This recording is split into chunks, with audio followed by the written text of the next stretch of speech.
ganon. Naku, parang hindi ko narinig lahat. Kayo naman ngayon, practicein natin part. Okay, sige. Isa pa. Ito yung mic. Yan, okay ha? Ready? 1, 2, 3, and katapusan ng korupsyon! Yes, ang galing. O, diba? Oo. Ito ang gusto ko. Ganon, parang Francis Oo, Magalona. dapat mabilis din kayo. Ito ang gusto ko! Yes, oo. 1 second lang. Ito ang gusto ko. Ganon. Bakang bakla ka kasi, partner eh. Hindi Ito ang ganon. gusto ko. Yan, ganyan. Oo. Sige. 1, 2, 3, and ikulong ang sangkot! Ibalik ang pera! Baguhin ang sistema! Yes! O, diba? Good job! Palakpakan. Yes, palakpakan. Palakpakan naman natin ang ating mga sarili. Ayan. Talaga namang painit na ng painit ang ating Music Fest. Marami na ang mga nag-perform. Marami na rin tayong mga narinig. At syempre, gusto natin lahat tayong nandito ay mag-enjoy hanggang mamayang gabi. Ang susunod na magtatanghal ay isang banda na umusbong Gawang negosyo ang gobyerno at ninanakawan ang taong bayan. Ngayon, ang EDSA at 40, hindi lang ito tungkol sa galit. Ito ay tungkol sa pagkakaisa, sa moral na paninindigan laban sa mga mapang-abuso. Ang EDSA at 40, hindi lang natin ginugunita ang ating nakaraan. We celebrate and we remember the price of our freedom. Pagod na pagod na pagod na pagod na pagod na ang mamamayan. Ayaw na nating manahimik. Our silence only empowers the abusers. And when we speak together, we reclaim that power. Mga kababayan, hindi tayo kontento sa mga iilan lang na nakulong. Hindi sapat ang simbolikong hustisya. Ikulong lahat ng magnanakaw sa kaban ng bayan. Ikulong na yan, mga kurakot! Ikulong na yan, mga kurakot! Pero mga kababayan, may mga magnanakaw, may isang uri pa ng magnanakaw. Maliban sa mga politiko, ang mga magnanakaw ng ating teritoryo. Ang mga nag-water cannon sa ating mga mangingisda. Silang mga sinungaling na nagpapakalat ng propaganda para tayo ay pag-away-awayin, para tayo ay lituhin, mapanghinaan ng loob. Pero mga kapwa ko Pilipino, hindi tayo pasisiin. Buhay na kayo, man? 40 years ago, napatunayan ng mga Pilipino na ang kapangyarihan ay hindi pag-aari ng diktador. Today, papatunayan ulit natin na ang kapangyarihan ay hindi pag-aari ng mga magnanakaw, hindi pag-aari ng mga mapang-abuso, at hindi pag-aari ng mga bully. Tingkot siya. Tayo na taong bayan ang may-ari ng kapangyarihan. Tayo ang people power. Tumindig kasama ang mga tumitindig na pinaglalaban ang Pilipinas.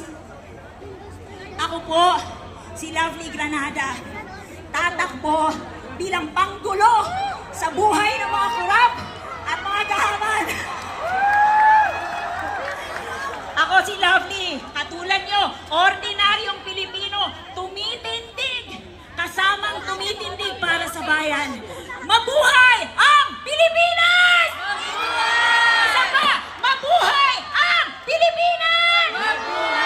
Mabuhay ang Pilipinas! Kontra dinastiya, People Power! kontra korupsyon, People Power! tungo sa ginhawa, People Power! isang mapagpalayang araw po sa ating lahat. Ako po si Kyla Meneses mula sa Akbayan Youth. Ang sabi po sa atin ng DPWH, this is where your taxes go. Pero sabi nating mga kabataan, this is where your taxes goes. Minumulto ang pera ng taong bayan. Kaya papayag na lang ba tayong patuloy tayong multuhin na hanggang ngayon wala pa rin nakukulong? Parang mahina, papayag ba tayo? Hindi! Mahalaga pong tandaan natin na ang korupsyong nararanasan natin ngayon ay hindi isang aksidente. Bunga po ito ng mga dinastiyang ginawang family business ang ating gobyerno. Naniniwala po ba kayo na madaling makalimot tayong mga Pilipino?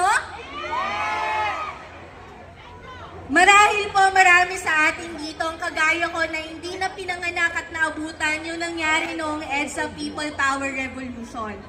Pero dito po ako bilib sa mga kapwa ko kabataan. We always choose to remember. Dahil ang pag-alala ay isang forma ng pakikibaka. Kaya 4 na dekada man ang nakalipas, ngunit andito pa rin tayo, patuloy na lumalaban. Tama ba yun? At kagaya ng pag-aalaala natin sa nangyari sa EDSA, patuloy din nating alalahanin na ang mga flood control projects na pinagsimulan ng lahat at kung bakit tuwing ulan, lubog pa rin tayo sa baha. Galit tayo sa mga kurakot? At kung bakit nasisira ang ating mga tahanan o kaya maging mawalan ng mga mahal natin sa buhay dahil sa mga matinding pagbagyo at pagbaha. Mga kasama, bilang mga kabataan, ang korupsyon ay talagang matinding nararanasan nating mga kabataan. Halimbawa na lamang, patuloy na tumataas ang tuition fee natin, pero yung kalidad ng edukasyon natin, pababa ng pababa. Pero alam niyo kung ano pa yung mas nakakagalit?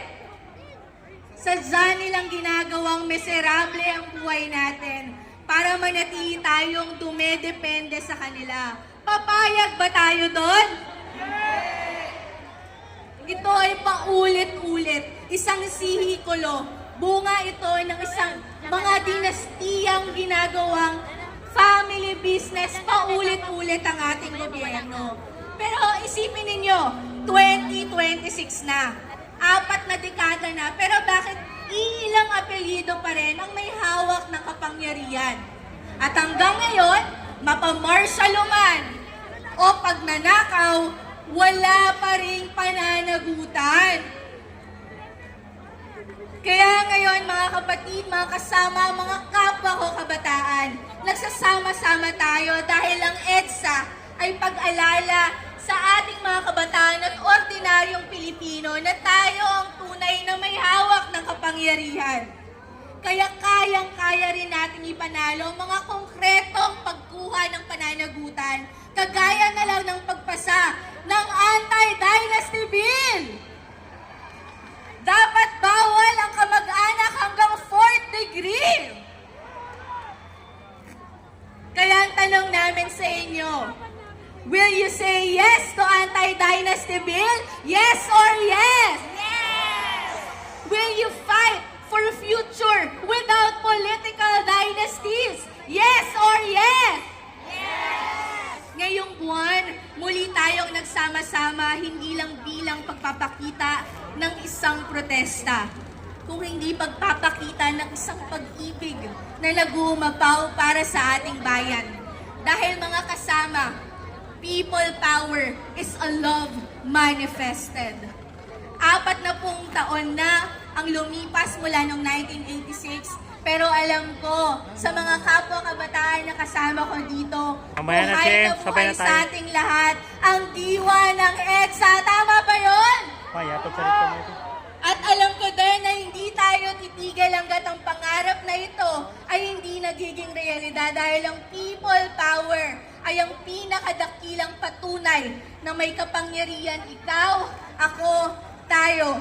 Mga kasama, maraming salamat po muli po. Ako po si Kyla Meneses mula sa Akbayan Youth. Sama-sama magkakaakbay. Let's say yes to Anti-Dynasty Bill.